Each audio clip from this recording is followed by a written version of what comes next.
जय श्री स्वामीनारायण। सुप्रभात। कैसे हो बच्चों? कैसी चल रही है पढ़ाई? ठीक चल रही है ना? आई होप ठीक चल रही होगी। हमने पिछले वीडियो में 39 पेज नंबर टेक्स्ट बुक का उसमें से 6 चैप्टर बोल अनमोल वो थोड़ा सा पढ़ा था। अब आगे पढ़ेंगे। तो यहाँ पे एक शशांक दुकानदार था जनरल स्टोर वाला। तो एक दिन वो सामान लेने के लिए गया है और उसको बहुत देर हो गई है। तो ठंडी बहुत थी और अंधेरा भी बहुत था और उसके हाथ में बहुत सारा सामान था, इसलिए उसकी हिम्मत जवाब देने लगी थी, मतलब बहुत थक गया था। अब क्या होता है, तो पेज नंबर 40 में हम करेंगे। वह ठहरने के लिए जगह ढूंढने लगा कि उसको लगा कि रात बहुत हो गई है तो कहीं पे आज रात ठहर जाता हूँ, तो जगह ढूंढने लगता है। इधर उधर नज़रें दौड़ाई।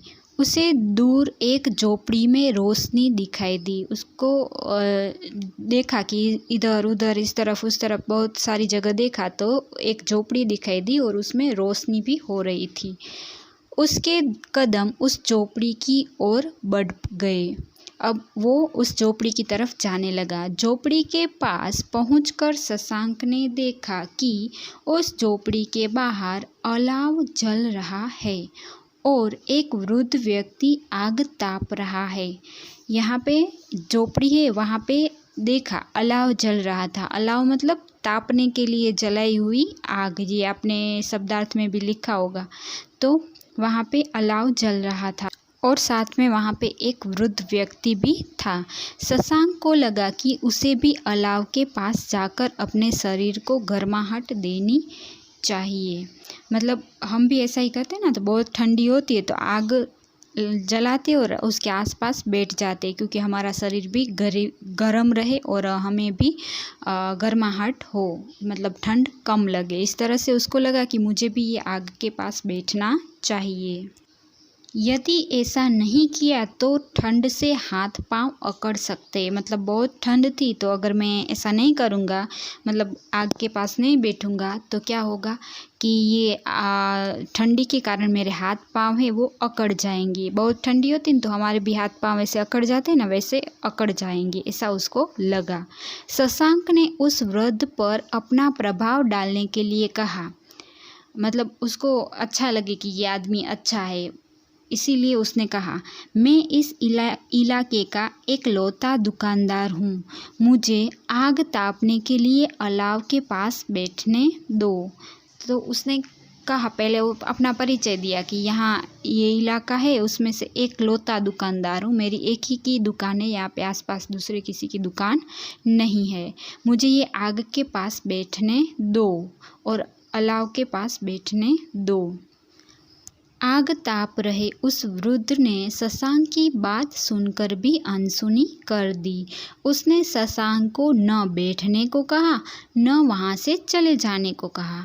शशांक को लगा कि अब उसे इस ठंडी में घर जाना पड़ेगा। अब उस वृद्ध ने कुछ आंसर भी नहीं दिया और सुना तो भी अनसुना कर दिया, तो उसको लगा कि अब मुझे तो घर ही जाना पड़ेगा, ये वृद्ध है वो मुझे यहाँ पे बैठने देगा नहीं। तो ऐसा वो सोच रहा था। अब इसके आगे की कहानी है वो हम नेक्स्ट वीडियो में, अगले वीडियो में देखेंगे। ठीक है, तो आज का होमवर्क और CW में भी थोड़ा सा लिखना है, तो आपको ये दे देती हूँ मैं। तो सबसे पहले हम पेज नंबर 42 ओपन करेंगे। 42 पेज नंबर में सबसे पहले ऊपर है रिक्त स्थानों को भरिए। तो ये आपको होमवर्क में लिखना है, हम समझ लेंगे। एक दिन खाली जगह की ठंड लग रही थी, तो यहाँ पे आएगा कड़ाके। फिर है झोपड़ी के बाहर खाली जगह जल रहा है, तो यहाँ पे आएगा अलाव। उसके बाद तीसरी है शशांक के बोल उस वृद्ध को खाली जगह गए, मतलब यहाँ पे आएगा बा। ये अभी चलेगा ना चैप्टर, तब आएगा, पर अब आपको लिख लेना है। ठीक है, तो इस तरह से ये आज की डेट लिखकर इंडेक्स में लिखना है, रिक्त स्थानों को भरिए और ये खाली जगह लिख लेनी है।